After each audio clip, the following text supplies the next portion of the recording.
예수께서 승천하실 기약이 차감해 예루살렘을 향하여 올라가기로 굳게 결심하시고 사자들을 앞서 보내심에 그들이 가서 예수를 위하여 준비하려고 사마리아인의 한 마을에 들어갔더니 예수께서 예루살렘을 향하여 가시기 때문에 그들이 받아들이지 아니하는지라.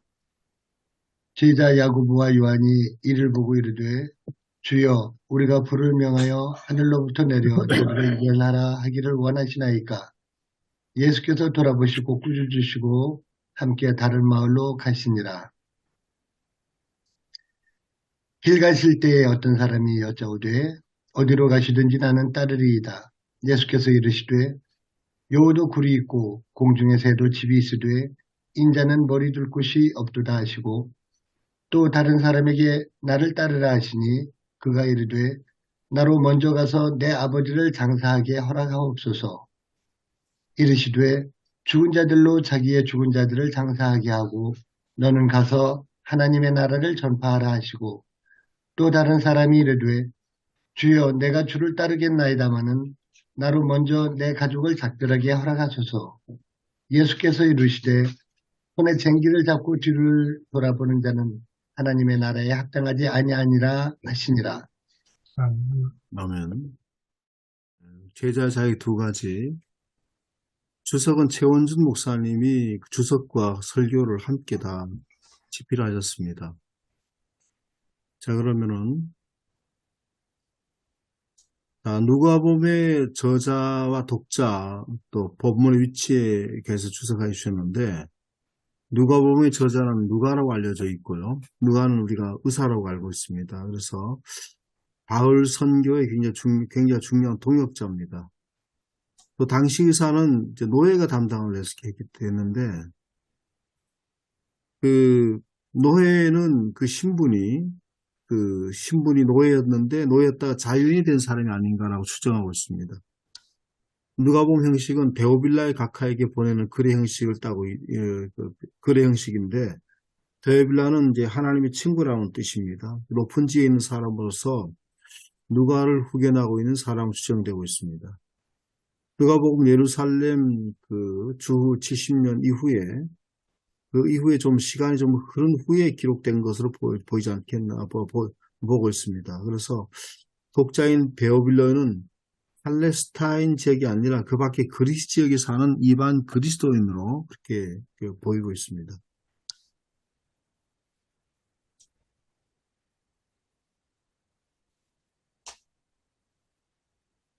본문의 위치는 누가복음 9장 51절은 예수님이 예루살렘에 출발하신 내용으로 되어 있고요.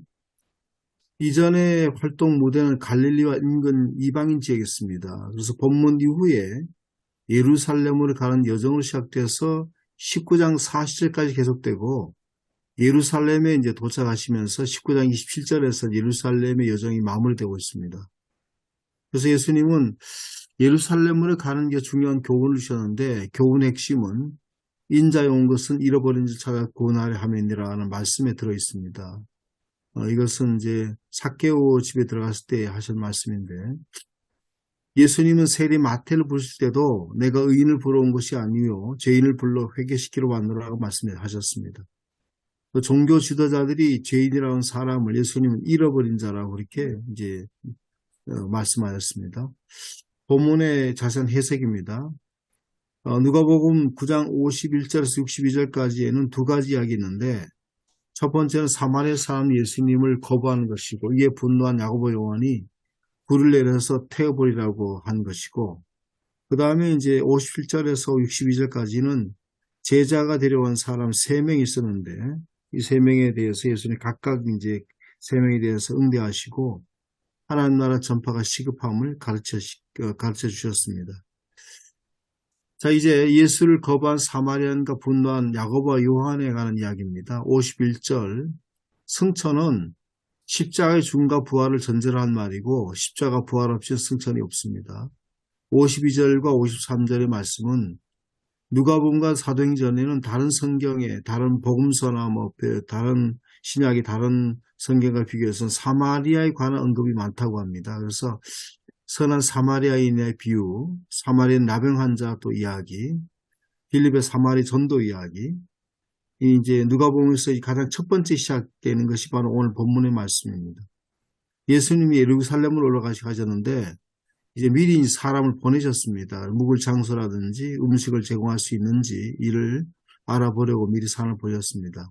그래서 마을 사람들은 예수님과 그 일행이 예루살렘으로 향해 가시는 것을 알고는 이를 거절했습니다. 사마리아 사람과 유대인들의 관계는 우리가 너무 잘 알다시피 서로 경멸하고 서로 적대적인 관계고요.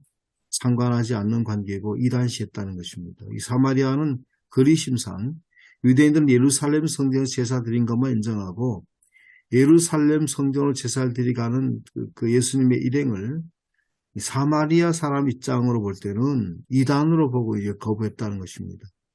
54에서 56절까지의 말씀은 야고보 요한이 분노했는데 주여 우리가 불을 명하여 하늘로부터 내려 저들을 멸하라 하기를 원하나이까 라고 그렇게 예수님께 말씀을 드렸습니다.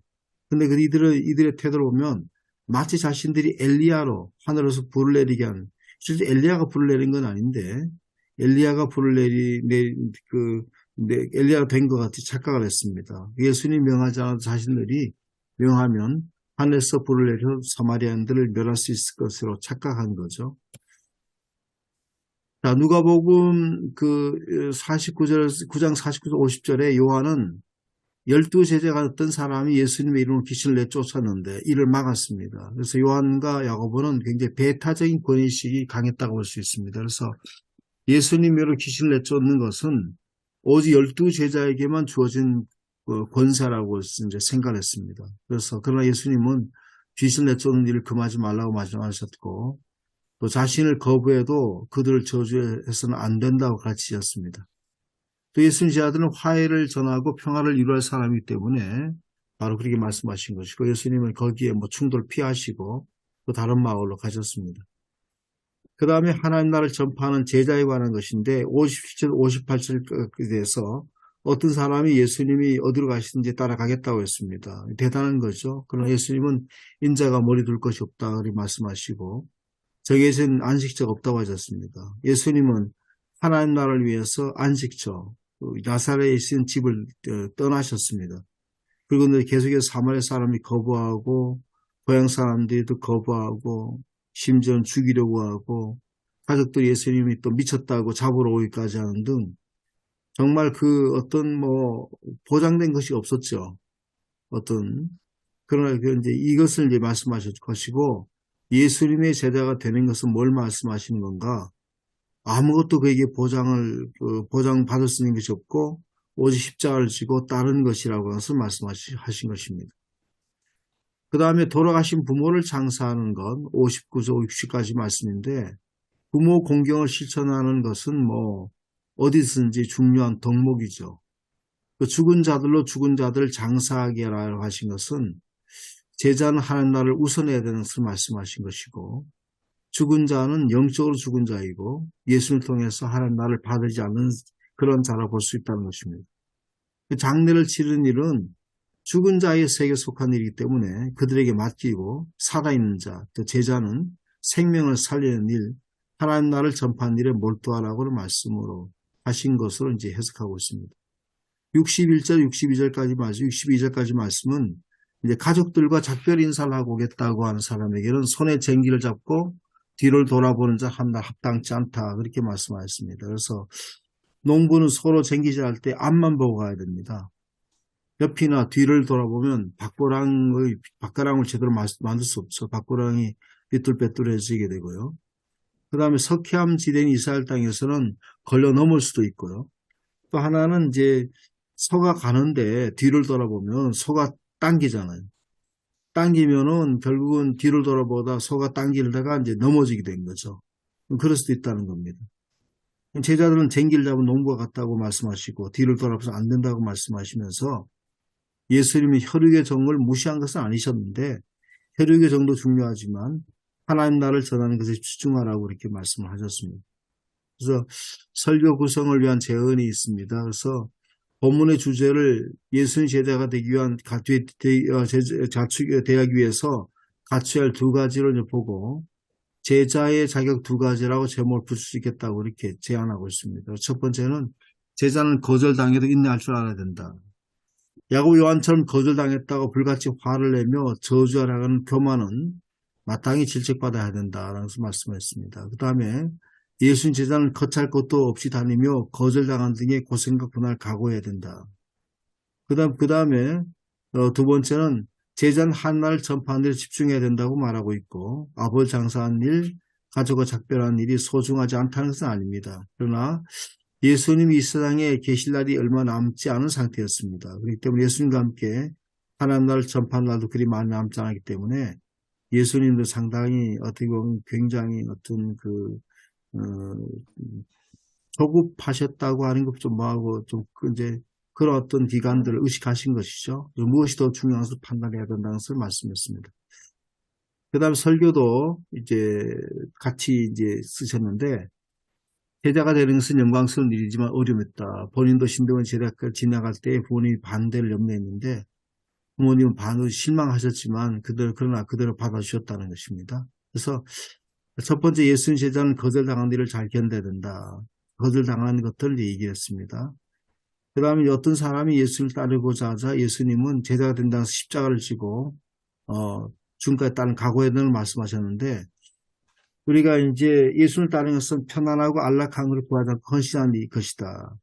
한국 교회는 편한 것에 길들여서 희생하고 헌신한 일을 이제 많이 잊어버리겠다고 이제 지적하고 있습니다. 그 다음에 제자는 하나님 나라 전파를 근본 시급해야 된다고 하면서 두 번째로 이제 제시하고 있는데 장례를 치르게 된다는 것들, 가족과 작별하는 거, 묶어봐도 하나님 나라를 전파하는 시급한 일이라고 말씀하셨고 성경의 예를 들어서 출애굽 이스라엘 백성들이 이집트 돌아가려 했다는 것, 롯의 아내가 뒤를 돌아보고 소금기 된 것들, 믿음이라고 하는 것은 과거로 돌아간 유혹을 이기고 전진하는 것이라고 정의하고 있고 아브라함이 본토지자 아비집을 떠났듯이 한 날을 위해서라면 언제든지 떠나고 벌 각오하지 해야 된다고 말하고 있습니다. 그래서 바울도 뒤에 있는 잊어버리고 표대를 향해서 달려가노라 그렇게 얘기를 했고 우리도 뒤에 있는 것을 잊어버리고 십자가만 바라보고 가야 된다. 수영선수가 골인 지점을 향해서 몸을 앞으로 기울이고 전심을 다해서 팔을 뻗는 것처럼 우리도 앞만 보고 나가야 된다. 그렇게 이제 말씀을 그렇게 이제 하고 있습니다. 몇 가지 이제 좀 함께 나눌 것은 예수님이 굳이 사마리아를 통과한 걸 택하셨는데 이것을 이런 양을 찾으러 가는 것을 해석하고 있습니다. 그래서 오늘 우리에게 주는 시사점 무엇인가? 예수님은 사마리아 사람의 거부에 힘과 능력으로 맞서지 않고 권위로 맞서지 않고 충돌을 피하셨습니다. 오늘 우리가 이 교회에 대한 비우호적인 환경에서 우리가 가져올 태도는 무엇일까? 요즘 보면 우리가 지금까지 그 하나님의 왕국 또한 세상에서의 영향력 또 이런 것들에 대해서 많이 우리가 그동안에 사로잡혀 있잖아요. 그래서 우리가 세상적인 어떤 그 힘을 기르면 그게 사람의 수든지 교회의 어떤 재정적인 힘을 기르면 굴복하게 될 거다라고 하는 의식에 젖어 있습니다. 그래서 그런 것을 그렇게 어떻게 될 건가라고 하는 것을 이제 한번 생각해 보고 싶고요. 예수 그리스도의 제자, 어떻게 보면 종말론적인 제자들로 볼 수 있는데, 그래서 오늘 우리 시대의 어떤 제자들과 맞는 건가? 오늘 우리가 어떻게 이것들을 해석해야 될 건가? 우리 시대 교회에 제가 주는 교훈은 뭐라고 생각할 건가라고 하는 것을 좀 같이 생각해 봤으면 좋겠습니다. 예. 이상입니다.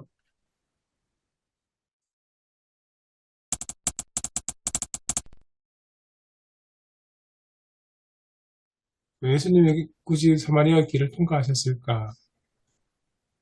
그리고 사마리아에서 겪었던 것이 어떤 의미, 오늘날 우리에게 어떤 의미로 다가오는가? 여기에 대해서 먼저 좀 같이 이야기를 하면 좋을 것 같습니다. 참고로 말씀드리면 요 사마리아 출발한 그 사건 바로 앞의 사건이 변화산 사건입니다. 변화산에서 제자들이 경험을 하고 난 뒤에 이제 예루살렘을 향해서 출발하시면서 첫 번째 겪는 사건이거든요. 변화산에서 예루살렘 정확하게 예수님께서 사마리아 어떤 경로를 가셨는지 모르지만 변화산 다볼산에서 변화산을 보면 거기서는 차라리 그 요단강 동쪽으로 그 가까운데 그 길로 택하시는 것이 아마 안전하고 더 낫지 않았을까요? 보통 유대인들이 사마리아 지역을 통과하지 않잖아요. 그죠? 앞에 사마리아가 있으면 돌아서 가고 그랬는데, 뭐 예수님이 사마리아를 통과한다는 것은 지극히 예수님다운 모습이라고 생각이 드는데, 왜냐하면 사마리아야말로 가장 배척받고 차별받는 지역이잖아요. 그래서 예수님 관심사가 그쪽으로 향할 수밖에 없고, 뭐 이론의 여지가 없지 않는 선택이 아닌가 그런 생각이 듭니다. 지금도 이제 지금도 이스라엘과 팔레스타인, 아랍 지역과의 그 관계가 바로 그런 관계, 지금은 더 격화되고 심한 관계잖아요. 그래서 이제 정말 오래전에도 제가 진짜 오래됐죠. 이제 뭐 30년 가까이 다 돼가는데요. 그때도 그때 제가 이제 그 키부츠에 연수를 갔었습니다. 한 달 동안 5월 달인데 그때만 그 정도는 아니었었거든요. 저렇게 그 정도는 아니었는데 그때만 하더라도 이제 헤브론이라든지 이런 데 가려면은 이스라엘 그 택시 파란 그 번호판도 있는데 이걸 타면 안 되고 가서 노란 그 번호판 아랍 지역에서 있는 그 번호판을 타고 들어가야 된다. 그걸 타고 들어가면 돌을 던진다 이렇게 그렇게 했거든. 지금은 더 아주 좀 심각하죠. 지금. 그래서 유대인이 이스라엘 사람들이 아랍 지역으로 간다고 하는 것은 지금 현재 상태는 굉장히 그 대립 상태, 갈등이고 지금 뭐 충돌돼 있잖아요. 그래서 어떻게 보면 굉장히 그 위험을 감수하고 가야 되는 상황입니다. 그 아랍도 그렇지만 이제 그 사마리아 지역은 사실 뭐 북이스라엘 옛날 북이스라엘이잖아요. 그죠? 북이스라엘이고 그 단지 이유가 피가 섞인 민족이라고 그래서 그런 거 아니겠어요? 자기들 순수 혈통에서 벗어난 그 이제 북이스라엘로 그, 그 나라를 이룬 그 열 지파들이 아수르에 무너지면서 사실 그때 지파가 다 사라졌다고 봐야 된다 그러더라고요. 어, 그, 그래서 이제 사실 이스라엘을 가리켜서 이제 유대인이다 그러는 것도 유다 지파만, 뭐 혈통을 보존했기 때문이다. 그렇게 말할 수가 있는데, 그러니까 말도 안 되는 그 혈통주의를 내세워서 사마리아를 차별하고, 그런 부분이 사실 오늘도 많이 있죠. 오늘도 있는데, 오늘 우리 안에도 차별이 있잖아요. 여러 가지로. 그 예수님이 그렇게 하신 일은 오늘 우리가 또 잘 되새겨서 살펴야 되지 않을까 그런 생각이 듭니다. 그리고 오늘 본문에 보면 예수님과 제자들이 사마리아 들어가셨다가 배척을 당하지 않습니까? 네, 그런데 누가복음 사도행전 연결해서 보면 예수님께서 부활하시고 난 뒤에 사도행전 1장 8절에 보면 거기 사마리아가 나오거든요. 유대와 사마리아 이야기가 나오고요. 그리고 이제 그 뒤에 이거 사도행전 계속 보면 그 빌립이 사마리아 전도를 하고 난 뒤에 오늘 사마리아 배척한 사람들의 불을 내려서 심판할까요 했던 그 야고보와 요한 중에 요한이 베드로와 함께 사마리아에 와서 안수로가 성령이 임하게 되고 그리고 돌아가는 길에 사마리아에 또 전도를 하거든요. 그러니까 참 이렇게 전체 흐름을 보면 오늘 첫 번째 배척 했던 게 오늘 제자 이야기를 계속 이야기하는데 예수님께서 궁극적 목적은 사마리아 사람들의 복음이 전해지고 그들이 또 하나님 아는 것이지만 그 첫 번째 오늘 이 단계에서는 사마리아 사람들이 예수님에 대해서 배척을 했다. 근데 배척했을 때 이제 두 가지 반응이 나오지 않습니까? 예수님의 반응하고 야고보와 요한의 반응. 야고보와 요한은 불 내려서 이게 구약 성경이 이야기를 하는 것 같은데, 불을 내서 심판하는 것 이야기하고, 예수님은 전도자가 취해야 자세에 대해서 이야기하면서 그렇게 자신을 거부한다고 해서 불 내리고 뭐 심판하고 이런 말을 하지 말라고 하시거든요. 오히려 예수님이 하셨던 말은 어느 고을에 가든지 전도하다가 배척당하면 그냥 신의 신발에 먼지를 뚫고 나오라고 그렇게까지 이야기를 하시거든요. 확연하게 다른 것 같아요. 예수님께서 사마리아에 가신 게 뭐, 한 번은 아닐 거 아니에요. 네, 우리 요한복음 4장에 보면 수가성 여인이 먼저 나오잖아요.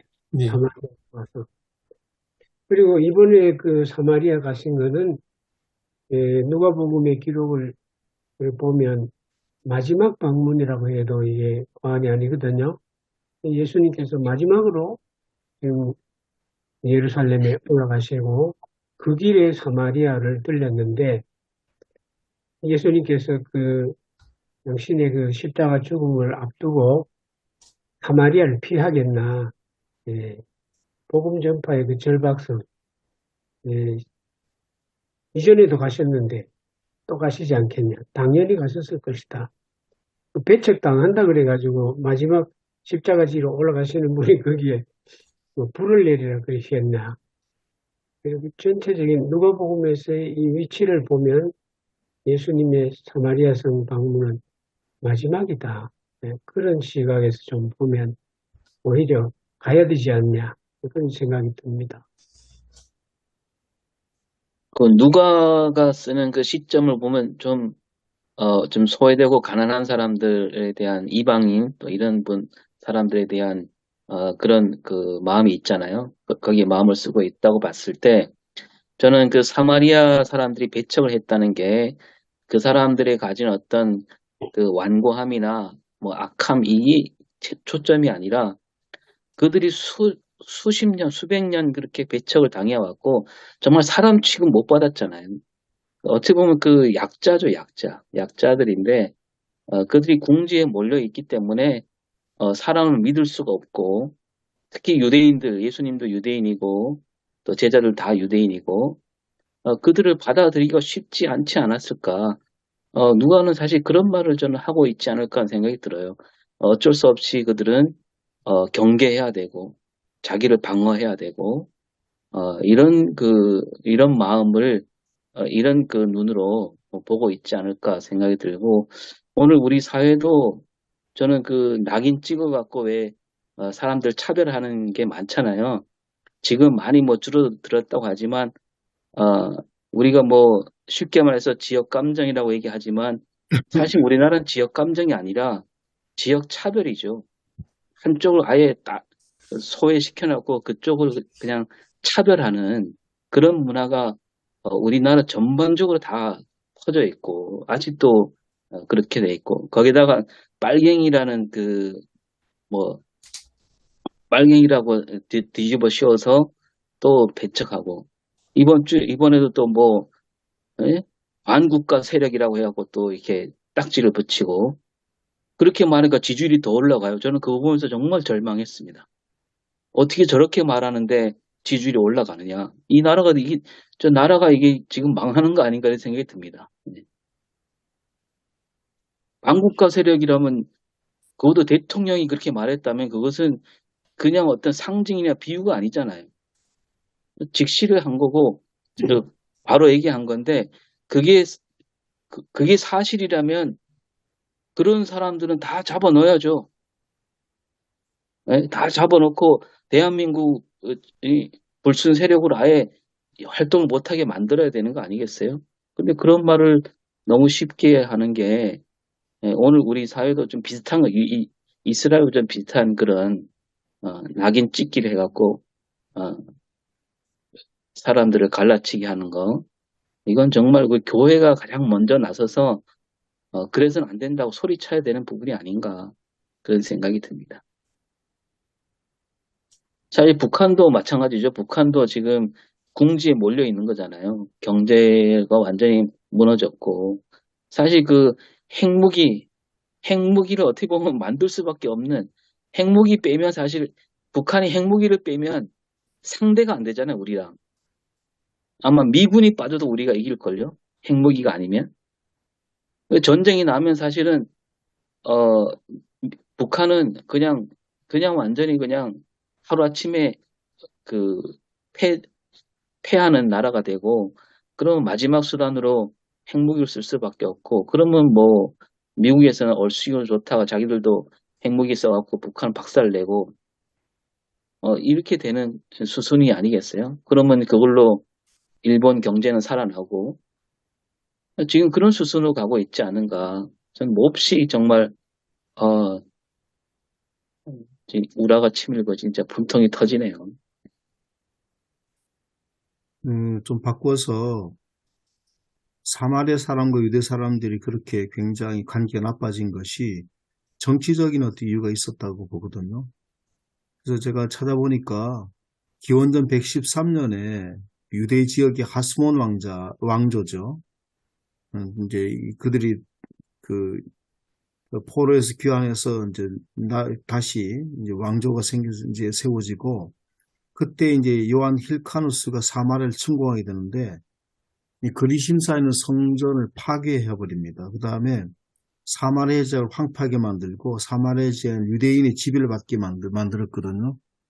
그래서 이제 그러나 이제 사마리아 사람들은 거기에 이제 동화되지 않고 자기 정체성을 유지했습니다. 그럼에도 불구하고.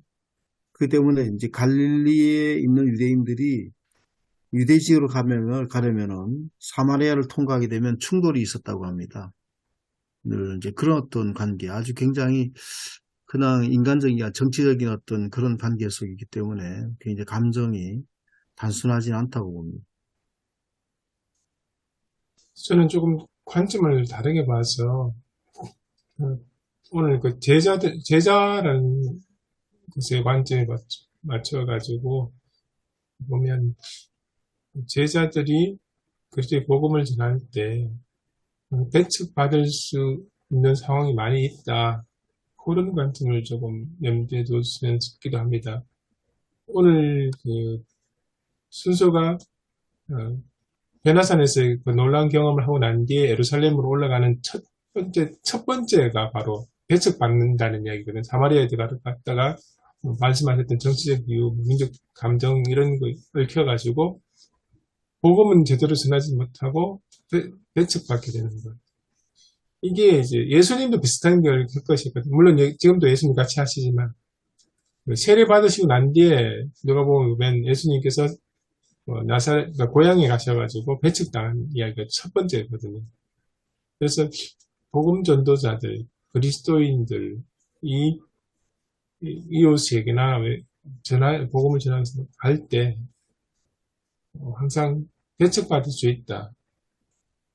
그런 것을 염두에 두는 게 이제 첫 번째인 것 같고, 그 다음에 그러면 어떻게 할 거냐. 똑같이 감정적으로 날 배척했으니까 너희들은 하나님 심판이나 받아라. 이렇게 나가면 안 된다라는 게 오늘 말씀이 가르쳐 주는 게 아닐까 싶습니다. 만약에 오늘 야고보와 요한처럼 진짜 예수님이 그들의 의견에 동의해가지고 불이 하늘에서 내려서 사마리아에 불태워버리려고 하면 뒤에 사도행전 뒤장에 나오는 그런 놀라운 사마리아의 복음이 전해지고 그 사람들 성령도 받고 하는 그런 사건이 완전히 사라지잖아요. 아까 말씀하셨던 그럼 감정과 감정들을 계속 격화만 되고 지금처럼 유대인들하고 팔레스타인 사이의 감정이 계속 격화되는 것처럼 제자의 자세의 모습이 감정에 따라서 상대방에 대응하지 말고 때로는 한 발 물러서는 것이 필요하지 않나 그런 생각 들었습니다. 그러니까 그 야고보와 요한이 예수님하고 예수님과 똑같은 생각으로 지금 따라다니는 거 아니잖아요.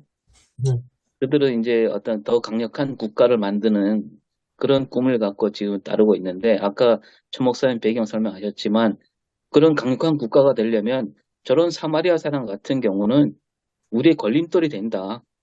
저들 힘으로 눌러서 그냥 굴복시켜야 된다. 이런 생각이 유대인들한테 남아 있는 것이고, 마침 또 자기들을 싫어하니까 배척하니까 빌미 삼아 갖고 그렇게 하자는 얘기지. 지금 야고보와 요한이 우리는 뭐 하나님 나라 복음을 전하려고 하는데 저들이 우리를 받아들이지 않는다. 이런 의미가 아니었다는 것은 뭐 불보듯 뻔한 일이죠. 그런 생각은 가졌을 겁니다. 야고보 요한이 생각했던 거는 예수님께서 왕이 되시고 예루살렘에 신정국가가 하나 새롭게 탄생하는 그런 관점이 더 강했을 거로 보이시긴 하죠. 어제 제가 그 저녁 설교를 그 마가복음 3장 예수님께서 제자들을 이제 그 선택할 때 세 가지 이유가 있잖아요. 예수님과 함께 있게 하기 위해서, 두 번째 이제 그 전도하기 위해서, 그 세 번째가 그 뭐 귀신을 쫓아내기 위해서 제자들을 예수님께서 이렇게 그 선택을 하시는데, 근데 이제 이 제자들은 늘 예수님과 이제 함께 있었죠. 근데 예수님께서 그 함께 있게 하기 위해서 제자들을 선택한 거는 뭐 그냥 그 여행 다니고 밥 먹고 그 좋은 데 다니려고 함께 있게 한 게 아니고, 함께 있으면서 그 예수님의 모든 것을 배우도록, 예수님의 모든 것을 배우고 삶을 통해서 그 제자들도 예수님과 동일한 생각을 하고 동일한 목적을 가질 수 있도록 그렇게 하기 위해서 함께 있게 했는데, 근데 이제 제자들은 이 예루살렘 올라갈 때도 예수님의 마음을 모르죠. 예수님의 마음을 모르고 이 사마리아에 그 거부한다고 불 내려서, 마치 엘리야가 갈멜산에서 불 내려서 막 능력을 보여주듯이 또 뭐 그런 이제 그건데, 근데 이제 그 제자들은 예수님의 마음을 모르고, 그 예수님은 이제 그 항상 이제 그 잃어버린 가난한 소외된 이런 사람들의 관심이 있잖아, 그죠? 그러면 이게 이 사마리아는 이제 그 누가의 관점에 의하면 계속 이제 그 뭐 아주 이제 그 잃어버린 소외된 뭐 낮은 이런 거죠. 그 누가는 항상 이제 여성이나 뭐 그 소외된 사람, 가난한 사람 이런 사람에 대해서 관심이 많은 게 누가의 이제 그 신학이고 핵심이고. 그런데 이제 이 성령이 오면은 사마리아에도 복음을 전할 수가 있다. 그리고 이제 그게 이제 사도행전 1장에 나오고, 사도행전 이제 후반부 8장에 가면은 이 사마리아 복음이 전해지는 그런 일이 일어나잖아요. 이제 우리가 우리를 배척하고 그 적대감이 일어날 때, 그래도 이제 포기하지 않고 계속 이제 복음을 전하고, 그렇게 전하게 할 수 있는 건 그 우리의 마음으로 아니고, 그 사도행전 1장을 보면은 성령이 오셔야 그게 이제 가능하다. 그게 오셔야 이제 우리가 해결이 된다. 이렇게 볼 수 있겠네요. 예. 아마도 야고보 요한은 그 엘리야의 어떤 그것들을 아마 생각했을 겁니다. 아마 엘리야가 이제 바알과 대결하잖아요. 여호와와 네. 바알 대결하는데, 불을 내림으로 말미암아 여호와가 하나님이신 것, 그거를 이제 증명하고 바알의 예언자를 처단하잖아요. 그래서 그렇게 하면서 하나님이 그 땅에도 계심을 그렇게 보여준 것처럼, 아마 그런 어떤 환상이라고 할까요? 그런 것들이 있고, 지금 여기 본문의 위치가 아까 최영일 목사님 있죠. 변화산에서 이제 베드로, 야고보, 요한이 갔습니다. 그래서 야고보와 요한이 예수님이 어떤 분이신지를 실제로 체험하게 된 거죠. 보통 분이 아니시다는 거죠. 그래서 다른 제자와는 달리 바로 그런 분인데 이제 어떤 그리스도라고 하는 것에 거의 가까운 거죠. 그리스도라고 하는 것, 메시아 사상에 의해서 바로 메시아로 오셨는데 이를 거부했다? 이거는 그들의 입장은 말이 안 되는 거죠. 그들의 어떤 입장에서는. 야고보와 요한의 입장에서 볼 때는, 그러니까 당신의 권위를 보여줘라. 당신이 정말 그 부사기들이 불을 내려서 뭐 그런 것보다도 예수님이 말씀하신 것은 당신이 진짜 메시아라는 것을 보여줘라, 사람들에게. 불 내리면 사람들이 막 그 난리 날 거 아니겠습니까? 그러면 뭐 예수님 메시아라는 걸 드러날 텐데요. 그 보여주라고 하는 것도 마치 이제 이거는 그 사탄이 예수님 시험할 때에 예수님이 하나님의 아들이라는 것을 이제 보여줘라 라고 하는 것과 이제 같은 구도라고 볼 수가 있고, 예수님은 이제 십자가에도 당신이 하나님의 아들이라면 십자가에서 내려와라, 우리도 구원하라, 강도도 그렇지 않습니까? 그런데 예수님은 그렇게 힘과 권위로 당신이 그리스도이심을 보여주지 않으셨다는 거죠. 그래서 이걸 적용하면 지금도 이제 많은 그 사람들이 크리스텐덤, 결국은 기독교 왕국, 국가, 이것들을 꿈꾸고 있었거든요. 많은 목사들 중에서도 이제 그거를 꿈꾸고 있어도 그리고 환상이 젖어 있는데, 그게 실제로 제대로 이루어진 적도, 서구 사회에서 이루어진 적도 없고, 한국 사회에서도 이루어진 적이 없고, 우리는 그런 사회가 아닌데 불구하고, 이런 어떤 것에 이제 그 환상이 빠져 있는데, 그러면 교회가 뭔가를, 교회가, 우리가 대형교회도 마찬가지입니다. 대형교회가 크게 커지고, 사회의 영향력을 발휘하고, 대형교회에 우리가 이제 이명박 대통령이라든지 뭐 지금 서로가 그 사람 기독교인이다, 뭐 장로다, 기독교인이다. 또 그렇기 때문에 기독교라고 하는 걸 포장해가지고 이제 정치 이용하기도 하는데, 이런 환상들에 빠져 있는 우리들에 대해서도 기독교 국가를 만들려고 하는, 기독교같이 어떤 힘과 권위를 하려고 하는 환상 속에 있는 사람들에게 주신 시사점도 있다고 봅니다. 근데 곳곳에 성시화 운동, 그거는 뭡니까? 목사님, 그러면. 성시화 운동하고, 뭐, 포항도 뭐, 열심히 하고, 어느 도시 가든지, 그런 운동 열심히, 영주는 없습니까? 곳곳마다 있는데, 영주는 이제 기독연합회가 성시화 운동들을, 그걸 목표로 하고 있는 거죠. 뭐 성시에서 이제. 그러니까, 옛날에 이제 이명박 그 전 대통령이 이제 그 서울시장 있을 때에 서울시를 하나님께 봉헌한다 이런 말 때문에 굉장히 큰 논란이 있었잖아요. 예, 예. 그런 거죠, 뭐. 음. 도시를 하나님께 거룩하게 도시를 드린다고 하는.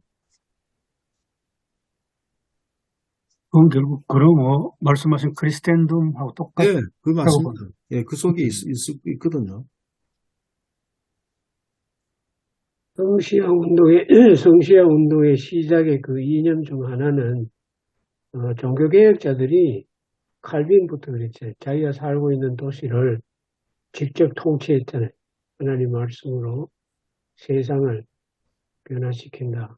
뭐 성시화 운동이 그런 영향을 처음에 시작할 때 많이 받았습니다.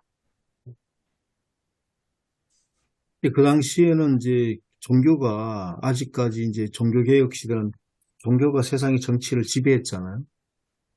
로마 가톨릭이 지배했고, 그런 영향이 있었던 사회는 괜찮은데, 오늘 저 다원화된 사회 속에서 그것이 이루어지기는 어려운 거죠. 그렇지. 현대 사회는 다양한 사회, 네. 성경이 그것을 지향하지도 않고요. 네. 근데 전체적으로 이래 보면 아까 천 목사님 말씀하신 그것처럼 그 반감 세력, 격대 세력이 있을 때 하늘에서 불을 내려서 화끈한 거 뭐 보여주고 싶어 하는데, 제자가 하늘에서 불 못 내려도 그 제자일 수 있는 거. 하늘에서 불 못 내려도 그 제자일 수 있는 거고.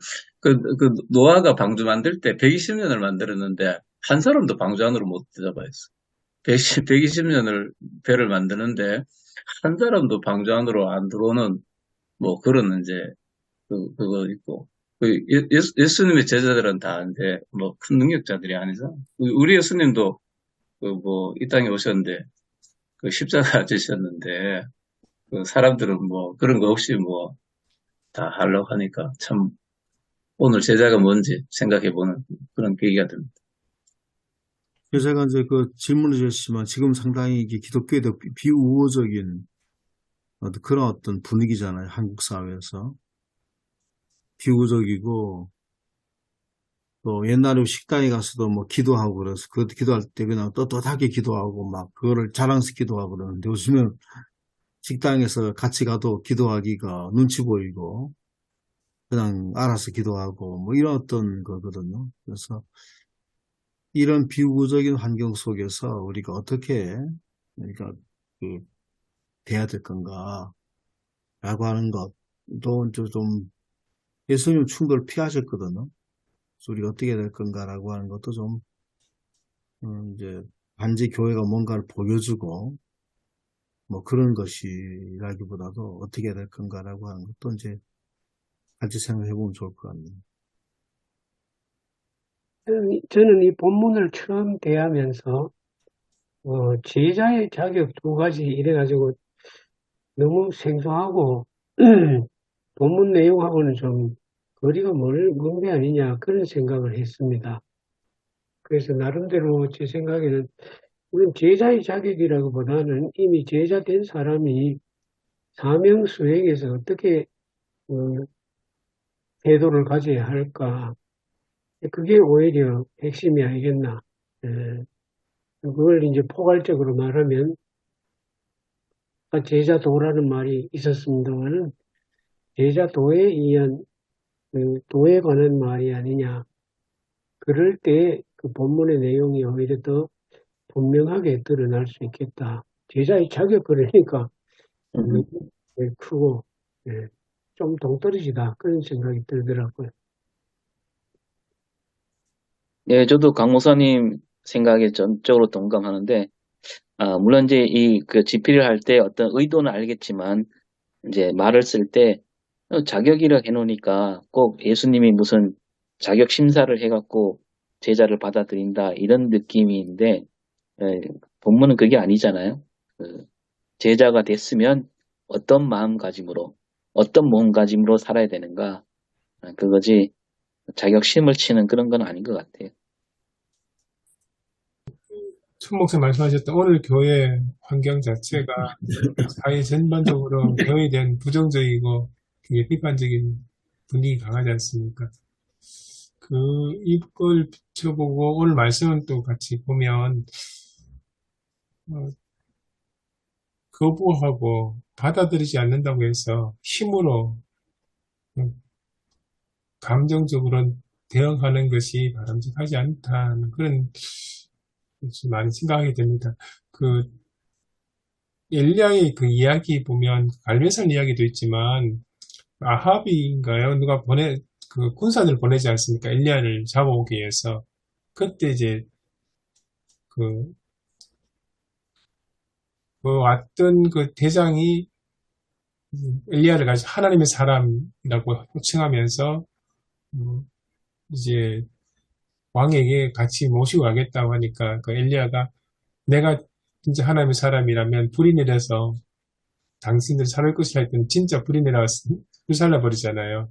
그 장면하고 연관이 좀 되는 것 같아요. 아마 요한과 야고보도 이제 그러니까 예수를 모시고 다니는데 감히 배척을 해. 그러면서 하늘에 불이 내려서 사마리아를 불살라버린 그런 이야기 생각을 하면서 한 것 같아요. 그런 관점에서 보면 오늘 선교 환경, 오늘 교회 환경에서 어떻게 보면 교회가 오늘과 같은 환경을 스스로 자초한 것 같은 느낌도 많이 들거든요. 지금은 오히려 힘으로 대응하고 하기보다는 이걸 어떻게 묵묵히 감수할 수밖에 없는 그런 상황 같아요. 제자답게 살아가서 그리스도의 제자가 이런 건 아니다 하는 것을 보여주는 시간이 필요한 것 같아요. 그래가지고 한국에 엄청난 지금 이렇게 만든 상황 몇 사람도 있잖아요. 한국을 이렇게 만들었던 그 사람들. 그 사람들 중에 전아무개 씨 같은 경우는 결국은 그러지 않습니까? 정당을 만들어가지고 국회의원들을 하고 약간 장국 정치를 좌지우지하고 그런 것들이 힘과 영향력 계속해서 그걸 얘기하고 있잖아요. 그게 빠져있기 때문에 결국은 이제 한국교회를 지금까지 이렇게 부정적으로 만들고 교회가 마치 그런 집단인 것처럼 그렇게 만들었지 않습니까? 또 그걸 추정한 사람들이 많잖아요, 지금도. 음. 뭐 그 사람 혼자만의 잘못은 아니겠죠. 그동안 한국교회 지도자들이 성경대로 말씀대로 제대로 가르치지 않았기 때문에 이런 현상이 벌어지지 않았는가. 숫자 불리기에 급급해갖고 복음을 제대로 전하지 않은 예, 영광의 복음만 전하다 보니까 그렇게 된 것 같아요. 이거 그때 제자들이나 뭐 지금 그러니까 성령 받기 전에 제자들이나 오늘 예수 믿는 우리나 크게 다르지 않을 수도 있다는 거죠. 그 제자들이 예수님의 놀라운 능력이나 뭐 아까 변화산에서도 봤지만 올라가서 봤다 하더라도 그들이 예수님을 제대로 이해하지 못했잖아요. 그리고 또 사실 메시아라고 메시아라는 생각을 했다 하더라도 이 메시아 사상이라는 게 제자들도 예수님을 메시아라고 여겼다 하더라도 그 메시아와 예수님하고는 차이가 많잖아요. 다르잖아요. 그러니까 지금 유대인들은 아직도 메시아를 기다리고 있잖아요. 그 유대인들이 기다린 메시아와 그 거슬러 올라가서 제자들이 예수님을 따라갔을 때 메시아라고 생각했던 그 생각은 사실 같은 거거든요. 예수님이냐 아니냐의 문제만 있는 거지. 그래서 유대인들이 뭐 지금 기다린 메시아는 오늘 우리가 믿는 그런 메시아가 아니잖아요. 삼일체 하나님으로서의 메시아를 기다리지 않잖아요, 그들은. 그냥 정치적 메시아를 기다리는 거 아직도.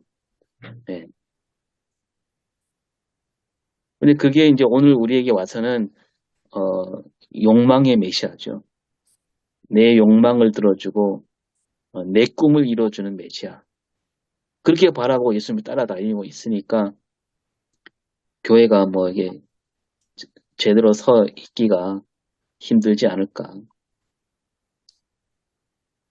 근데 그 예수님이 그 이번에만 제자를 보낸 게 아니고 늘 이제 제자를 보내잖아요. 제자를 보낼 때 그 받아들이지 않으면은 어떤 동네 갔을 때 받아들이지 않으면은 그 먼지를 떨어버리고 그 동네를 떠나라 이렇게 이제 말씀도 하셨고 너희를 보내는 게 양을 이리 가운데 보낸 것 같다 이런 말씀하셨잖아요.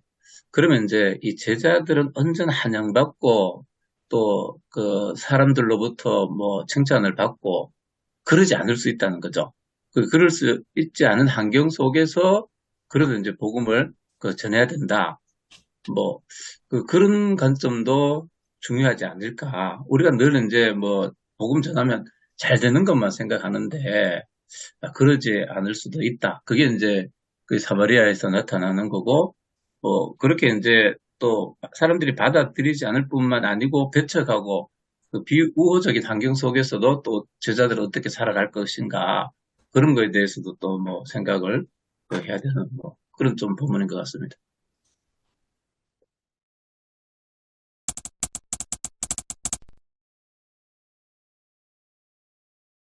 예, 지금까지 계속 그 앞부분만 쭉 이야기 나누셨는데요. 그 뒷부분에 57절부터 62절의 본문에 대해서도 같이 좀 이야기를 나누시는 게 좋을 것 같습니다. 저도 참 뒷부분이 예수님께서 말씀하셨던 그 이야기가 좀 굉장히 과격하다 그럴까요? 그런 느낌이 많이 받는데, 이런 말씀을 하셨던 의도가 무엇일까? 그런 생각이 듭니다. 그 말씀은 이제 가족을 이렇게 버리면서까지, 말하자면 버리면서까지 예수님을 따라야 된다 그 얘기인데, 요걸 조금 넓혀서 본다면, 아까 얘기한 거하고 이제 어떤 그 혈연으로 혈통으로 맺어진, 거기에 매이지 말라, 이런 뜻으로 볼 수도 있다고 생각해요. 또 유대인들이 그게 강하잖아요. 예, 혈통. 그래서 그 제자들은, 지금 따르는 제자들은 다들, 내 혈통주의에 사로잡혀갖고 우리 유대인들의 왕국을 만드는데 온 마음이 가 있으니까 예수님이 거기에 대해서 돌아보지 말아야 할 말은 그런 혈통에 매이지 말라는 말과 이 다 있지 않을까 생각이 듭니다. 그리고 실제로 예전에 제가 무슨 그 책을 한 며칠만 됐는데요. 책을 읽지는 않았는데 그 책 제목이 딱 마음에 와닿았는데 가족주의는 야만이다라는 말이 제목인 책이에요. 그러니까 이 가족주의, 이 가족을 먼저 생각하는 거, 우리가 뭐 좋게 생각하면 가정을 먼저 살려고 해야 되겠지만, 그러나 가족이 발목을 잡는 경우가 많잖아요. 뭐 영화 같은 거 봐도 악당들이 가장 먼저 그 주인공의 약점을 잡는 게 그 주인공이 살아가는 가족을 인질로 삼아고 그 주인공을 꼼짝 못하게 한다는 거죠. 이런 측면에서 보면 저는 어떤 이 하나님 나라, 그러니까 이 하나님 나라를 반대하는 어떤 그 악의 세력, 사탄의 세력이 어, 좋은 말로 포장해서 가족을 먼저 생각해야 되지 않느냐라고 포장을 하면서 우리로 하여 그 하나님 나라 일에 뛰어들지 못하게 하는 그런 일들이 얼마나 많을까. 사실 지금 그 대형 교회에서 벌어지는 것도 그런 거하고 연관돼 있지 않겠습니까? 가족이니까 내 가족을 챙기는 거. 그래서 내 가족 사이에서는 그 목사님이 얼마나 훌륭한 아버지고 좋은 남편이겠습니까? 그러니까 가족주의에 사로잡혀 있는 거죠. 가족으로 보면 그 가족은 좋은 가족이에요. 아름다운 가족이고 정말 서로를 진짜 위하는 가족이고 그렇잖아요. 그래서 지금 제가 이제 그 뭐 세습 문제에 대해서 얘기할 때 아니 그 세습을 교인들이 다 찬성한다 해도 그 세습 했을 때 교인 중에 한 명이라도 떨어져 나간다면 그 목사는 정말 자격이 없는 거 아니냐. 그것 때문에 떨어져 나간다면 한 명이라도. 그렇게 얘기했더니 어떤 목사님이 받아치기를 세습을 안 해줘도 떨어져 간 사람이 있을 수 있다는 거, 시험 받는 사람이 있을 수 있다는 거예요. 저는 그 말 듣고 기가 막혔는데 그래서 제가 그랬습니다. 세습을 아들한테 안 물려주면 상처받는 사람이 있겠구나. 한 명 정도. 사모님. 사모님이 상처받고 아마 떨어져 나가겠죠. 그랬죠. 그러니까 이 가족이라는 게 하나님 나라를 발목 잡는 일이 많을 수 있다는 생각이 듭니다. 이렇게 말씀 듣고 좀 보충해 드리고 싶은 거는, 뭐, 콕 집어서 교회 세습은 사실은 교회 사유화를 하고 난 다음에 사유화된 교회를 자식에게 물려주는 거 아닙니까?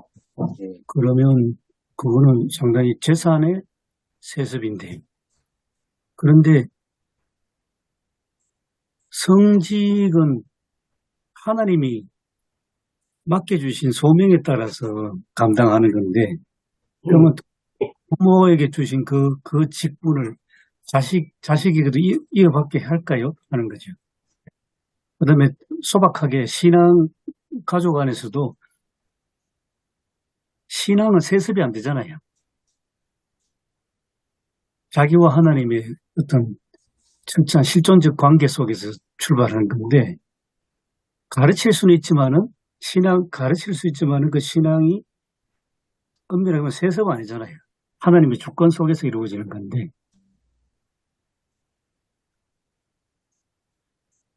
그래서 뭐 그런 점에서 오늘 예수님 말씀도 이해할 수 있지 않나 그런 생각이 들었습니다. 오직 하나님 나라의 그를 전파하는 일에 집중해야 된다라고 하는 거를 한 가지 예로 지금 현재 일어나고 있는 일로 한번 예를 들어보면 우크라이나 러시아 전쟁이거든요. 우크라이나로 볼 때는 지금 현재 그런 사진 많이 봤습니다. 가족들과 통화하면서 헤어지는 거. 그리고 또 자기 그 신혼 부부가 그 임신한 아내를 내두고 전쟁에 나가는 거. 우크라이나에서는 자기 국가를 지키는 것이 그 선무잖아요. 그 다음에 이제 우크라이나는 여성들이 이제 지금 한 5만 명 정도가 실제로는 참전하고 있고, 참전 또는 내지는 여러 가지 지원하는 여군에 지원하고 있습니다. 그래서 그러니까 자기 아이들을 키우는 가정주부가 아이 엄마가 전쟁에 나가는 이런 일들이 있었기 때문에 얼마나 그 상황을 심각하게 보느냐. 근데 국가 존립의 문제고 그렇기 때문에 그러니까 자기 가족들을 이별하고 전쟁터 나가잖아. 죽으러 나가는데 이제 그저 오늘 예수 그리스도도 아마 지금 그런 어떤 긴박성 우리가 제자들이 느끼지 뭐 긴박성 가운데 계시지 않았겠나. 그리고 예수 그리스도는 영적인 싸움에서 사탄과 종말론적인 그런 그 전쟁이죠. 그런 가운데 예수님은 그렇게 인식을 하지 않으셨나 싶고, 결국은 큰 싸움을 앞두고 있으잖아, 예수님은. 그러니까 사망 권세, 사탄과의 권세와 싸움을 앞두고 있는 상황이기 때문에 제자들이 예수님이 갖고 있었던 그런 마음과 다른 사람이 느끼는 마음들은 달랐다고 볼 수 있지 않겠습니까? 우리가 바라볼 때는 가족을 두고 어떻게 나가냐 그러는데 우크라이나는 현재는 가족을 두고 안 나가면 안 되는 상황이잖아요. 그런데 그런 어떤 상황이고 어떤 사람들은 이제 자기 직장도 결국은 이제 그 직장도 전했던 직장들 운동선수가 나가서 전사했다는 얘기 또 전에 여자들 어떤 모델했던 그런 어떤 사람이 전쟁에 참전했다는 얘기 저격수가 되었다는 얘기 이런 얘기들이 들리지 않습니까? 방금 말씀하신 천 목사님 이야기가 그 두 번째 예수님이 말씀하셨던 그 죽은 자들로 자기 죽은 자를 장사하게 하고 너는 가서 하는 날 전파하라는 말씀하고 있는 것 같아요. 그러니까 예수 그리스도를 따른다는 것, 제자로서 제자로 살아간다는 것, 그게 그러니까 우리가 생각하는 기본적인 효도, 부모를 하는 효도의 책무보다 더 앞선다, 우선한다 그런 의미가 아닌가 그런 생각도 듭니다. 그러니까 어떻게 보면 저는 이 뒤에 부분 57절부터 62절까지 쭉 나오는 이야기들이 예수 그리스도를 따르는 제자로서 무엇이 우선인가, 무엇을 포기해야 되는가 그 이야기가 쭉 되는 게 아닌가 그렇 싶습니다. 예수님의 말씀이 부모 공경하지 말아라, 가족과의 관계를 다 끊어라, 이런 거는 아닌 것 같고요. 아닌 것 같고, 우리 천 목사님이 말씀하신 복음이 우선이다. 이런 건데, 우리가 이제 세상 살아가면서 가족 관계라든지, 이런 거는 이제 상대적인 거잖아요. 관계적인 거, 상대적인 건데, 이제 복음은 이제 아주 절대적인 거죠. 절대적인 거고, 그리고 이제 이 절대적인 게 있을 때, 그 상대적인 것도 가치가 있게 되는데, 예수님께서 아마 그런 상대적인 것 때문에 이 복음의 절대적인 가치를 희석해서는 안 된다. 이 절대적인 것을 지켜내야 되는데 그 절대적인 게 이제 하나님의 나라다. 하나님의 나라다. 그래 좀 이해가 됩니다. 그 예수님한테 가족들이 찾아왔을 때, 형제들이 찾아왔을 때 예수님이 그런 말씀 하시잖아요. 하나님 말씀을 따르는 이 사람들이 내 가족이다. 그렇게 얘기하시잖아요. 그러니까 예수님은 그 가족이라는 개념을 더 이렇게 넓힌 거죠. 그 개념을 더 넓혀서 하나님 나라라는 것은 내 혈연으로 맺어진 가족만 가족이 아니라 더 넓혀서 모든 사람을 가족으로 삼는 그런 나라가 하나님 나라라는 것이고, 저는 이제 우리 교인들한테 가끔 그런 얘기 했는데, 하나님께서 이제 우리가 가정의 달에 가정을 소중히 하고 그런 얘기 많이 하는데, 사실 그런 말 안 해도 자기 가족을 가장 소중하게 여기잖아요. 사람들 대체로. 꼭 교육 안 해도 진짜 망나니 같이 정신 나간 그런 사람들 빼고는 자기 자신 막 내팽개치고 오락하락하고 이런 사람들은 그건 예외고요. 모든 사람이 사실은 내 가족을 먼저 챙기잖아요. 근데 그거는 저는 하나님이 우리에게 가족을 주신 그 뜻이 뭐냐? 이 가족, 자기 자녀에 대한 사랑은 저절로 우러나오는 사랑이잖아요. 내가 막 노력해서 사랑하는 게 아니잖아요. 그것을 하나님께서 보여주시면서 이런 마음으로 세상 모든 사람을 사랑하라 이런 뜻으로 우리가 하나님이 우리에게 가족을 주셨다. 제가 그렇게 자주 설교하는데 그러니까 오늘 말씀도 그런 측면에서 보면 내 가족을 버리고 하나님 나라를 전파라. 이게 그 속뜻은 내 가족처럼 모든 사람을 내 가족처럼 여기고 품어 안는 나라. 그게 하나님 나라다. 이걸 알려주시는 게 아닌가 그렇게 생각합니다. 남자들은 뭐 다 군대 갔다 오잖아요. 군대 국가의 부름에 의해서 가면 모든 걸 다 버려야 되지 않습니까? 우리가 갖고 있던 뭐 직장이라든지 학교, 또 친구들 관계, 또 연인도 정말 그 연인과의 그 사랑하는 그 사랑과의 관계도 잠시 끊고 가야지 않습니까? 모든 걸. 그걸 경험했거든요, 우리는 다. 진짜 모든 관계가 끊어지고 새로운 관계에서도 가는데 그게 큰 대의적인 차원을 본다면 결국은 우리가 이제 그 국가를 지킨다고 하는 것은 결국은 가족을 지키는 것이고 내 사랑하는 사람을 지키는 것이다 라고 하는 뭐 원론적인 얘기입니다만 예수님이 결국 하나님 나라에 집중하라고 하는 것은 버리는 것이 아니고 오히려 부모라든지 형제자매라든지 가족들을 오히려 위한 것이다 라고 그렇게 어떤 의미로 좀 볼 수도 있겠습니다. 본문 보면 세 사람이잖아요. 세 사람. 제일 첫 번째 사람에게는 예수님이 인자는 머리 둘 곳 없다 그랬는데 그 머리 둘 곳이란 것은 사실은 누워 잘 때 비게 비는 게 머리 둘 곳이거든요. 그러니까 내가 안락하게 거처할 집이 없다. 또 더 나아가서 재산이 없다. 아무 재산이 없다. 날 따라다녀봐야 재산이라든지 세상 부귀하고는 아무 관계 없다. 결국은 예수님 따르려면 자기 부정을 먼저 해야 된다. 두 번째 사람은 아버지 장사 지내고 있습니다 했는데 그 유대 사회도 그렇지만 우리나라도 마찬가지로 아버지 장사는 일륜지 그 내사 중에 가장 큰 거거든요. 가장 중요하고 또 뭐 그게 근본이 효에서 시작되잖아요. 근데 그 효는 가정에서 적용하면 효지만은 더 크게 확대하면 더 큰 효는 충이잖아요.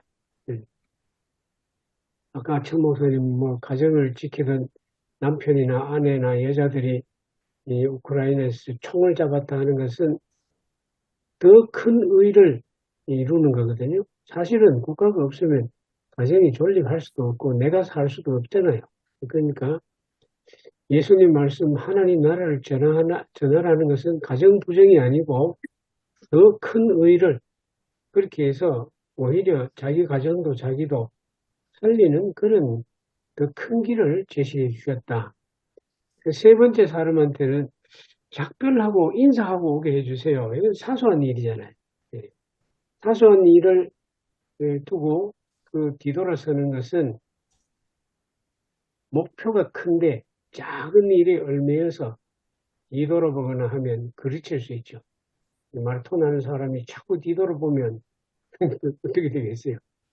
그래서 세 사람 다 경우가 다르지만은 공통적으로 여기서 우리가 깨닫는 것은 가장 큰 목표, 하나님의 나라를 향해서 우리가 앞을 보고 뛸 때에는 가정도 인간지사의 중요한 그런 일도 또 사소한 일까지도 자치하고 예수님 말씀에 따라야 되는 것이 제자의 자세가 아니냐 그렇게 생각해 봤습니다.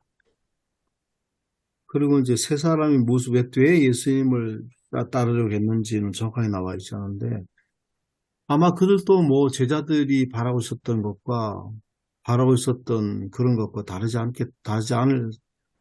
않았다고 보거든요.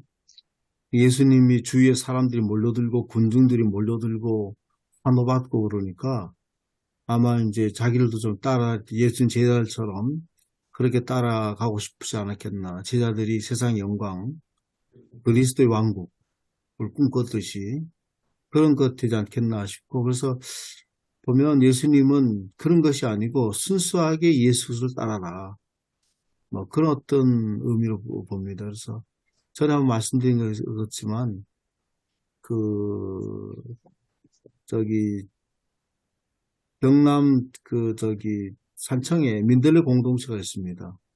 좋아하는 목사님은 잘 알지만 거기는 우리는 보통 선교사 파송하면 뭐 언어 훈련도 시키고 후원도 받아야 되고 2,000불 이상 돼야 되고 뭐 이런 것들이 있거든요. 자격도 있는데 거기에는 무조건 캄보디아를 보냈습니다. 무조건 보내는 거예요.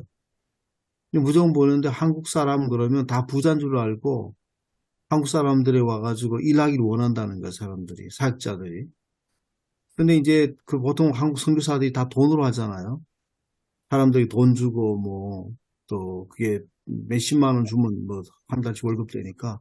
그래서 이제 일이 없는데 왔는데 이 사람 보니까 돈이 없는 거예요. 그래서 돈을 보고 온 사람들은 나중에는 얼마 있다가 다 떨어지고 실제로 진짜 순수한 동기로 온 사람들은 남아있다는, 이 사람 끝까지 남아있고요. 돈 보고 온 사람들은 더 좋은 조건이면 다른 데 가버리고 그래서 진짜 나중에는 순수한 사람, 진짜 어떤 복음을 전하겠다고 한 사람들, 이런 사람들이 남더라. 그런 사람들이 결국은 이제 그 선교지에 큰일 하더라. 이런 얘기를 제가 직접 들었거든요. 그러니까 이제 어떤 사역을 위한 어떤 그런 것이 아니고 순수한 복음 전파와 예수를 따라라 뭐 그런 의미가 있지 않겠나 봅니다. 여기도 보면 왜 교회 다니는가, 왜 예수 믿는가 라고 하는 것에 대해서도 한번 우리가 그 물음을 던져줄 수 있지 않겠나 봅니다. 천 목사님 말씀을 들으면서 지금 우리 교회 현실이 참 위중하구나 그런 그렇다고 봅니다. 좀 속에 좀 말씀드리면 뭐 직접적으로 좀 표현해서 죄송합니다만은 천 목사님은 뭐 신학교 다니실 때부터 이미 뭐 옥방으로 매주 가셨는데 요즘 우리 장신대 경우에 신학생들은 이미 교회의 일을 아르바이트로 이해하는 게 다수가 됐습니다. 그래가지고 아르바이트란 개념이 되니까 이건 순 아르바이트 어떤 그 비용복 움직이지 않습니까? 그러니까 교회 교육전사로서 교회를 선택할 때에 사립이 더 많이 주는 교회로 가는 게 이미 상당히 오래 전부터고, 근데 그 아르바이트 개념이 더 확산되면서 교회 아르바이트는 주말 아르바이트가 되고 주중에 뭐 아르바이트 할 게 참 많지 않습니까? 그럼 학생들이 비교한답니다. 주말 아르바이트가 수입이 더 많냐, 주중 아르바이트가 더 많냐. 그럼 굳이 뭐 주말 아르바이트가 되는 교회 일을 할 필요 없다는 겁니다. 이 교회가 어디로 갈 거냐 하는, 이게 지금 완전 빨간불이 켜지고 한참 됐습니다. 이게 난리 났습니다. 한 4, 5년 전에 제가 그런 생각을 많이 했습니다. 우리 총회에서 교회들이 약하고 자립이 안 되니까 목회자 그 생활비라도 되도록 이중직을 허용했잖아요. 예. 이중직 허용하고 그때는 예를 들어서 사도 바울이 이중직 가졌지 않냐, 텐트 만들어 팔아서 그 돈으로 생활하고 전도했지 않냐, 이걸 내세우고 총회에서 신학교에서 양렬했습니다. 이중직 가지라고. 그때 제가 그 생각했습니다. 이건 잘못 가는 거다. 반드시 사람은 경중을 따지게 돼 있는데 방금 교수님 말씀하신 것처럼 주말 아르바이트가 더 돈이 많냐? 당연합니다. 뭐 그 사람들도 먹고 살아야 되니까요. 네. 이걸 애시당초 우리가 잘못했다. 힘든 대로 사명감 가지고 가도록 해야 되는데, 길을 열어준 거죠. 길을 열어주고, 빌미를 준 거죠. 담임 목사로서, 부교육자, 전도사나 부목사, 제가 참 청빙해 봤습니다만요. 오늘 오겠다 그러나 놓고 내일 안 옵니다. 예, 그렇습니다. 어디 갔나 이러면 어디 더 좋은데 자리에 있어가 갔다 이렇게 합니다. 아예 걔들 노골적. 그리고 생활비 얼마 주냐, 낯을 몇 프로냐, 근무 조건은 이러냐 저러냐, 다 따집니다. 그걸 나무랄 생각이 없어요. 현실이 그렇게 됐습니다. 그래서 정말 사명감 있는 사람이 목회해야지, 이거 방편으로 이것도 해라 저것도 해라 먹고 살아라 이러면 교회가 살아가기 마련이죠. 여기 이제 뒤에 가족이 있으니까 가족을 먹여 살려야 되니까 또 그래. 요즘은 목사님들이 또 아내 사모님을 아주 잘 받드시잖아요. 네, 그러다 보니까 사모님 의견도 중요하고 제가 우스갯소리에 그랬습니다. 하나님과 아내를 겸하여 섬길 수 없다 이런 얘기했는데, 네, 그 아까 교육전사 문제는 제가 늘 주장하는 게 그 교육전사 제도 자체가 저는 문제가 있다고 생각하거든요. 왜냐하면 의사로 생각하면 의과대학을 다니는 사람, 현재 공부하고 있는 사람을 병원의 소아과 원장으로 보내는 거예요. 그거는 똑같은 이치잖아요. 어떻게 아주 배우지도 않았는데, 다 배우지도 않았는데 어떻게 어림이 부서를 그렇게 쉽게 맡기냐 이거죠. 그 발상 자체가 사실은 상당히 문제가 많았다는 거죠. 그러니까 한국교회 교회학교가 이렇게 된 것도 저는 그 교육전사 제도가 결국은 망치지 않았나 그런 생각이 들고, 네, 아무튼 네, 그렇습니다. 예, 목사님 또 하나 더 있습니다. 이건 부목사님들 같은 경우인데요. 요즘 담임 목사님들 만나서 자주 듣는 이야기입니다. 너무 잘 아시는 대로 신학교에서 목사 후보생들과 30대, 40대 초반 목사님들은 엄청나게 많이 배출되고 갈 수 있는 교회는 별로 없으니까 굉장히 심각한 이 경쟁 구도가 된 상황에서 요즘 부목사님들, 사모님은 사회도 그렇지만 교회도 다 맞벌이랍니다. 맞벌인데 전에는 목사님, 목회 중심으로 사모님들이 그냥 어떤 내조자 역할을 했는데 요즘은 사회도 어떻게 보면 남녀 평등이죠. 남녀 맞벌이와 남녀 평등이 같이 가면서 그러면서 부목사님들 중에 상당히 많은 사람들이 이제는 부인 직장을 쫓아서 부인 직장 근처로 옮긴답니다. 교회를. 그래 될 분들은 하나 더 있는데 이제는 부인 중심으로 점점 이동하면서 부인 직장 좋게 필요한 경우에는 목회 안 하고 아예 목회직을 버리고 다른 직업으로 옮긴답니다.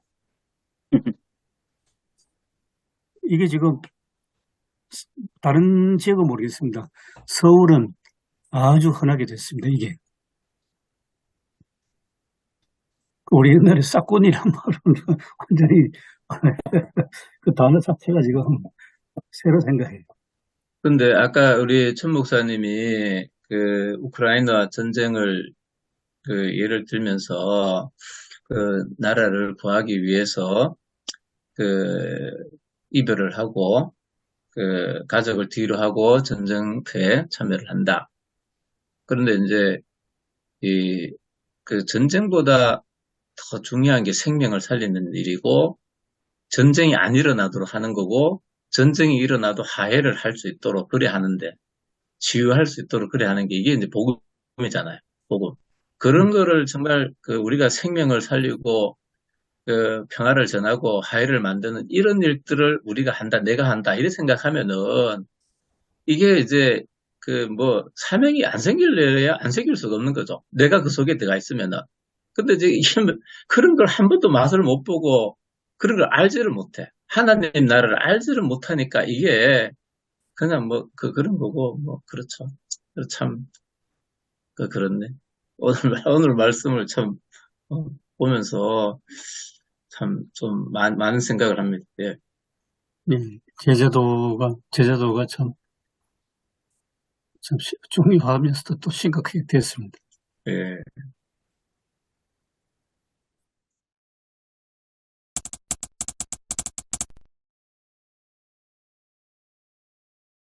그래서 듣고 이제 제목으로 하나님의 나라를 위하여라고 일단 써보기는 했거든요. 그래서 하나님의 나라를 위하여, 그러니까 주님이 승천하실 기약이 차서 예루살렘으로 가고 있잖아요. 그러니까 하나님의 나라를 위하여 주님이 행하셨던 그 일들, 그리고 분명히 예수님을 위해서 제자들이 준비하러 갔는데, 그러게 배척당하는 그 모습을 보고 제자들은 좀 안 좋게 반응을 했잖아요. 근데 주님은 오히려 그들과 함께 다른 마을로 갔던 그 예수님의 모습, 그리고 또 방금 얘기하셨던 그 하나님의 나라를 위하여 제자도의 모습은 어떻게 해야 되는지 이제 후반절을 가지고 그 하나님의 나라를 위하여 우리는 어떻게 살아가야 될까를 좀 정리를 해야 되지 않을까라고 지금 생각하고 있습니다.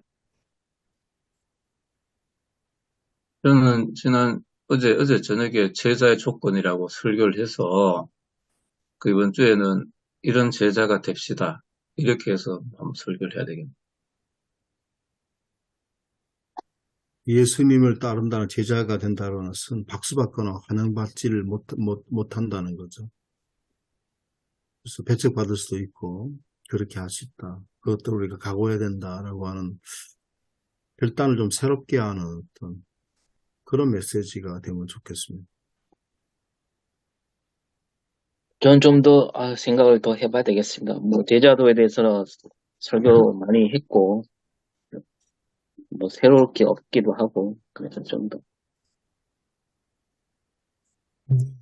제자도에 대해서 아마 이번 본문 쭉 생각하시면서 좀 많이 정리가 필요할 것 같습니다. 앞에 이제 첫 번째 나온 게 제자로서 복음을 전하다가 거부를 받았을 때, 배척을 당했을 때 어떻게 해야 되는지, 또 제자 예수를 따른다는 것이 어떤 각오까지 필요한지,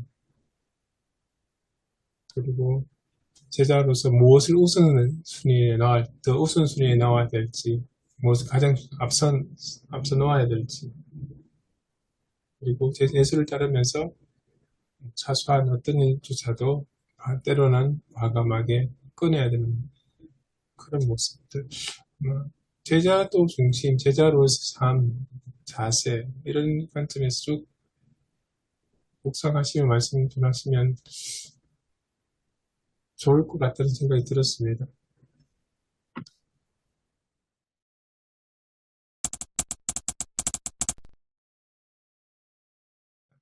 감사합니다. 줌 프로페서를 통해서 저희들이 말씀을 나누고 말씀을 준비할 수 있게 해서 감사드리며 또한 오늘 말씀을 따라서 우리가 예수 그리스도를 따른다는 것이 무엇인지를 다시 깨닫게 되는 그 중요한 또 메시지가 되게 하시고 이런 사역을 저희들이 잘 감당하게 하시고 일주일 동안 주신 말씀을 잘 생각하면서 현장에 잘 적용할 수 있는 정말 말씀을 잘 전달할 수 있는 전달자가 되게 하옵소서. 예수님의 이름으로 기도드립니다. 아멘. 아멘. 감사합니다. 감사합니다. 네, 수고하셨습니다. 수고하셨습니다.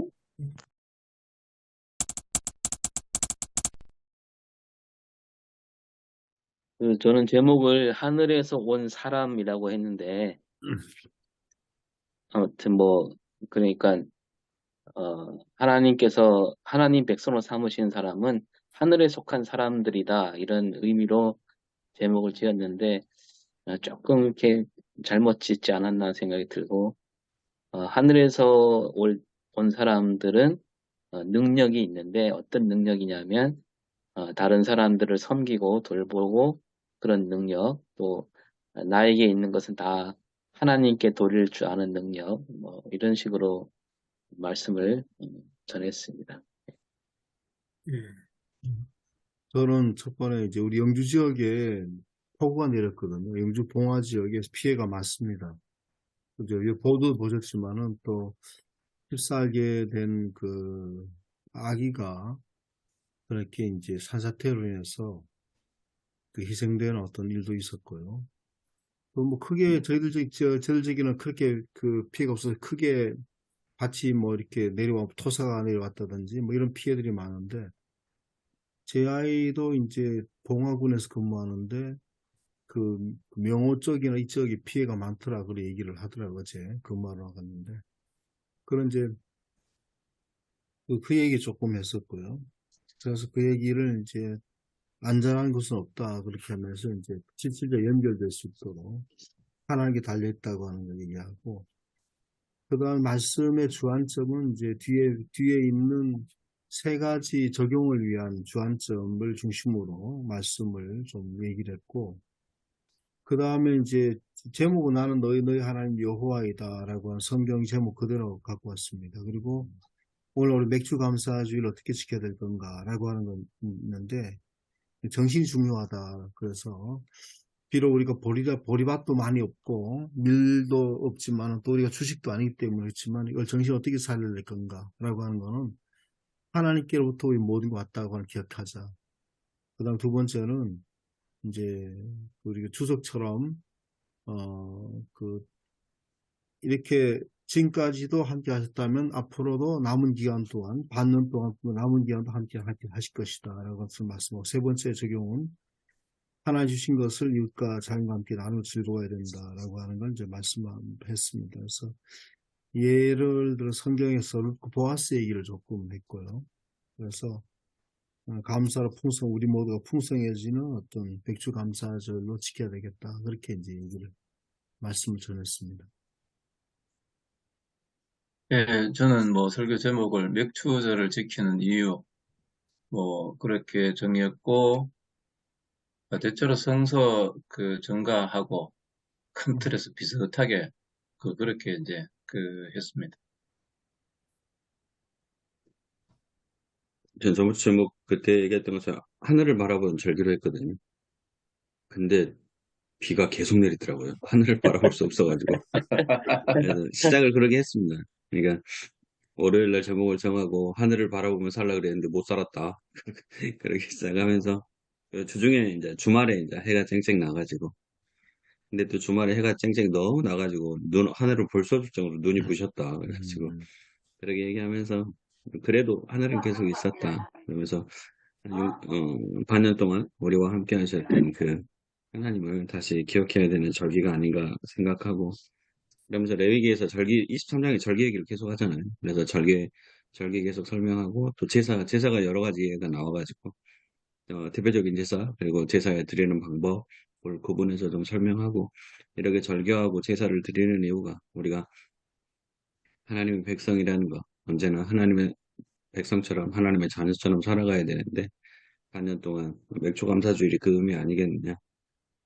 그러면서 우리가 정말 땅만 바라보지 말고 하늘을 바라보면서 하나님이 우리와 함께 해주심을 느끼면서 살아가야 된다라고 해서 그리고 또 목사님이 설교 거기 마지막에 얘기하셨던 그 하나님을 인정하는 모습 그래서 그 좀 몇 가지 참고를 해가지고 하나님을 인정하면서 살아가자. 그리고 마지막은 보통 하나님을 인정하는 모습 중에 거기 마지막에 그 모퉁이를 남겨주는 그 모습이다. 그래서 이웃을 위하는 모습이 우리 안에 있어야 된다. 그리고 그렇게 마무리하며 설교했습니다. 예.